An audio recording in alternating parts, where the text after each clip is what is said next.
কথায় আছে চোরে না শোনে ধর্মের কাহিনী। প্রতিটা ফুটেজে প্রায় একই কথা বলে থাকি। আজকে ওই ফুটেজ দিয়ে লক্ষ্য করুন। তো কি জন্য বলে আসি সেটা আবার দেখতে থাকুন।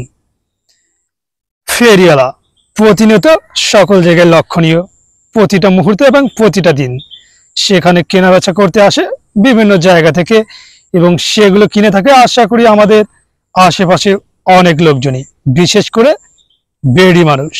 তো বেডি মানুষ বলার কারণ হচ্ছে বেডি মানুষ একটি অসচেতনতা করেই থাকে, এটাই স্বাভাবিক। এর জন্যই মূলত ফুটেজটি একটু ভালোভাবে না টেনে দেখতে থাকুন। সেদিন কি হয়েছিল, একটি ফেরিওয়ালা এসেছে, মহিলা দুটি হয়তো কোথায় যাবে, তো মহিলা বাদে আমি তাদের বেডি বলে সম্বন্ধ করেছি এটার জন্যই। আসলে তারা এতটা অসচেতন ব্যক্তি, সেটাই ফুটেজটা না দেখলে আমি বুঝতেই পারতাম না। নিজের ব্যাগে থেকে এভাবে মোবাইল ছিনতাই হয়ে যাবে সেটা যদি বুঝতে পারতো তাহলে কি সে এখানে কখনো আসতো? আর ধরাবান্ধার নিজের ফোনটা রয়েছে নিজের ব্যাগে, সেখান থেকে কেউ এভাবে ছিনতাই করে যাবে সেটা বুঝতে পারে না, তাহলে সে কোন ধরনের ব্যক্তি হয়েছে? সেটার জন্য আমি মূলত বেডি মানুষ বলে সম্বন্ধ করছি। দেখুন, লোকটি কিন্তু তাহার ব্যাগটিতে হাত দিয়েছিল, জাস্ট আশেপাশের লোক দেখে সে ঘোরাফেরা করছে, কিন্তু মহিলাটি প্রতিনিয়ত তার পছন্দের জিনিসটি খোঁজার চেষ্টা করেছে। এ পাশে তাহার মোবাইলটা দেখুন কিভাবে এক নিমিষে গায়েব করে দিচ্ছে। আসলে আশেপাশে এত জনসংখ্যা ছিল তাদের চোখেও পড়েনি। আসলে মানুষ আজকাল চোখে সর্ষে ফুল দেখে কি নাকি না দেখার বান করে সেটাও আমি বুঝতে পারি না। এরকম চোর যে প্রতিনিয়ত ঘোরাফেরা করে সেটাও মানুষ লক্ষ্য করে না। আসলে পাশের দোকানেও কিন্তু দুটো লোক বসে আছে, তারাও কিছু বুঝতে পারেনি। বুঝতে পারলে হয়তো এখানে তাকে দোলায় দেওয়া হতো। কিন্তু দেখুন মহিলাটি ব্যক্তিতে কতবার হাত দিয়েছে কিন্তু বুঝতে পারেনি। ছেলে মানুষ হইলে হয়তো বুঝতে পারতো, আবার কিছু কিছু ছেলেও রয়েছে তারাও বুঝতে পারে না। আসলে তাদের আমরা কি বলে সম্বন্ধ করবো সে ভাষাটাও প্রকাশ করতে পারি না। দেখুন লোকটি এসেছে, আবার তার সেই পাশে যে দোকানটি রয়েছে অর্থাৎ ফেরিওয়ালার জিনিসপত্র দেখছে। আসলে যেহেতু এটা রাস্তায়, এখানে অনেক ধরনের জনগণ চলাফেরা করে, এর জন্য তাহার এই কাজটি করতে একটু সমস্যা হচ্ছে। যেহেতু অবশ্যই কিন্তু ফোনটা নিয়ে যাবে, যেহেতু সে বারংবার ট্রাই করেছে। দেখুন এখানে এখন ভিড় হয়ে গিয়েছে, তারা একের পর এক জিনিস দেখাশোনা করছে, আসলে কোন জিনিসটা পছন্দ হবে সেটাই খোঁজার চেষ্টা করেছে। কারণ মহিলা মানুষ একটি জিনিস নেওয়ার জন্য হাজারটা জিনিস এলোমেলো করে ফেলে, এটা কিন্তু প্রতিনিয়ত ঘটে থাকে। কিন্তু এইভাবেই কিন্তু হাজার হাজার টাকা মানুষের ক্ষতি হয়ে যাচ্ছে জাস্ট এরকম ভাবে, এরকম চোরদের জন্য। দেখতে থাকুন এই ফুটেজটি আবারও দেখুন। এবার তাহার মোবাইলটা কিন্তু একদম নিয়ে নেবে।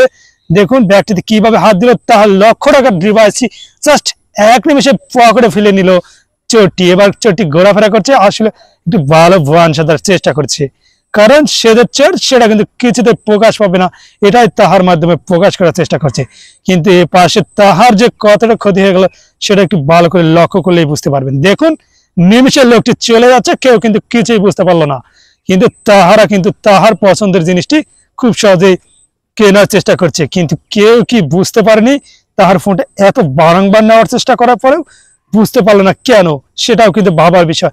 কিন্তু বাবার কিছু নেই, তাহার ফোনটি যে নিমিষে একজন নিয়ে চলে গেল সেটা তো ফুটেছে ভালোভাবে দেখতে পেলেন।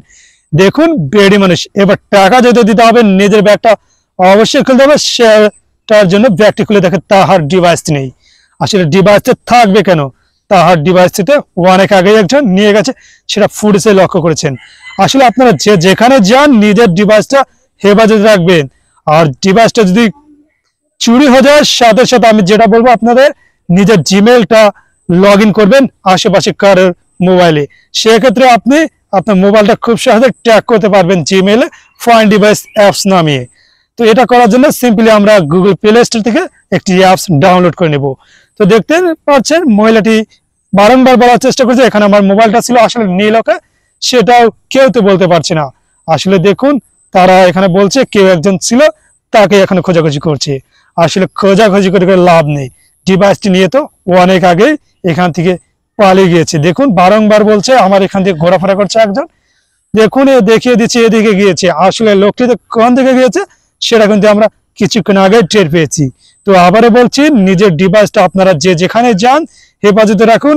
আর ফুটপাতে এরকম দোকান থেকে কেনাবেচা করায় আমি আপনাদের জন্য নিষেধ করছি।